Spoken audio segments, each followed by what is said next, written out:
বলছে এক হুজুরকে বলেছে যে বাম হাতে পানাহার করা নিষেধ, তখন সে বলছে যে ডান হাতে যদি জুঠা লেগে থাকে তো সেই জুঠা লাগা হাতে পান করবে। হ্যাঁ, জুঠা লাগা হাতে পান করা কোথায় নিষেধ আছে?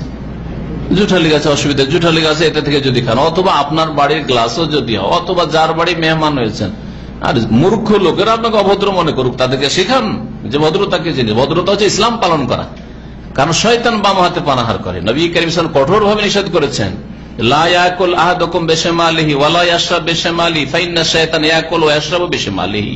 তোমাদের কোন মানুষ যেন পানাহার না করে বাম হাতে, কারণ শয়তান বাম হাতে পানাহার করে, শয়তান বাম হাতে খাই আর পান করে, আর তুমিও করবে, তাহলে শয়তানের তুমি বন্দী করছো, শয়তানের অনুসরণ করছো।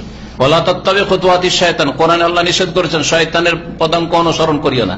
শয়তানের কাজ কেন করবেন আপনি? তো শয়তানের কাজ, একজন মুসলিম কখনো শয়তানের কাজ করবেন না। আর ইহুদি নাসারা হিন্দুরা করতে পারে শয়তানের কাজ, আপনি কেন করবেন এই ফ্যাশন?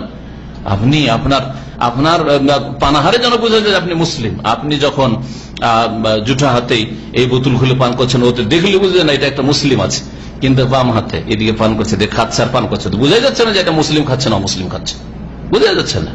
এই বিষয়টি এত হালকা বিষয় নয়, এই বিষয়টি বড় শক্ত বিষয়, কিন্তু নবী সাল্লাল্লাহু আলাইহি ওয়াসাল্লাম কঠোরভাবে নিষেধ করেছেন শয়তানের সাদৃশ্যতা থেকে। সুতরাং